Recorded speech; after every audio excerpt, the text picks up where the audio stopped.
యేసుక్రీస్తు ప్రభువారి యందు ఎవరైతే విశ్వాసము కలిగి ఉంటారో వారందరికీ వారి దుఃఖములు, వ్యాధులు, బాధల్లో ఉన్న వారికి సమాధానాన్ని, నెమ్మదిని దేవుడు అనుగ్రహించడానికి ఈ లోకానికి వచ్చి ఉన్నారు. యేసు క్రీస్తు ప్రభువారి రక్తము ద్వారా పాప క్షమాపణ అనేది కలుగుతుందండి. యేసుక్రీస్తు ప్రభువారి యందు విశ్వాసం ఉంచిన ప్రతి ఒక్కరు కూడా వారికి దుఃఖములు, వ్యాధుల్లో, ఆ బాధలో ఉన్న వారికి నెమ్మదిని, స్వస్థతను దేవుడు అనుగ్రహిస్తున్నాడు. కాబట్టి ఈ మాటలన్నింటిని మీరు ప్రభువైన యేసుక్రీస్తు ప్రభువారి యందు విశ్వాసం ఉంచండి, నిత్య రాజ్యానికి వారసులుగా తీర్చబడండి. బాధలు, శ్రమలు, కష్టాలతోనే దుఃఖములో ఉన్న వారిని ఓదార్చడానికి యేసుక్రీస్తు ప్రభువారి లోకానికి వచ్చి ఉన్నారు. వ్యాధులతో, బాధలతో, సమస్యలతో ఎంతమంది చనిపోతున్నారండి. ఎక్కడ చూసినా సమాధానం లేదు, ఎక్కడ చూసినా శాంతి లేదు, ఎటు చూసినా నిరాశ.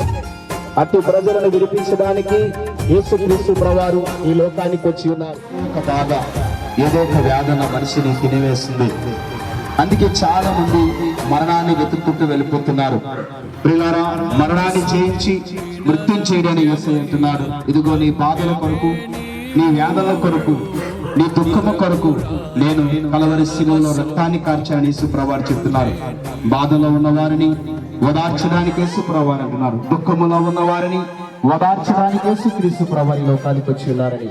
యేసుక్రీస్తు ప్రభువారి రక్తం ద్వారా పాప క్షమాపణ అనేది కలుగుతుందండి. పాపం పోవడానికి కాచి ప్రాణాలు పెట్టి ఉన్నారు.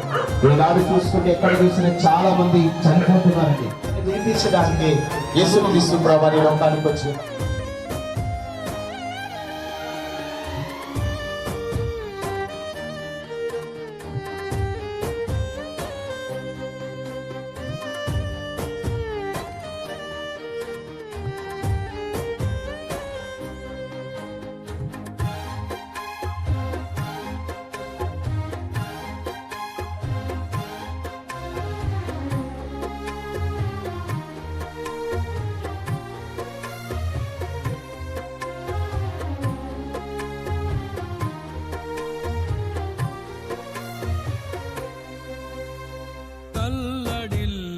తల్లి కన్నా మించి ప్రేమించి తనువు తీరే వరకు నన్ను విడువలేనంది.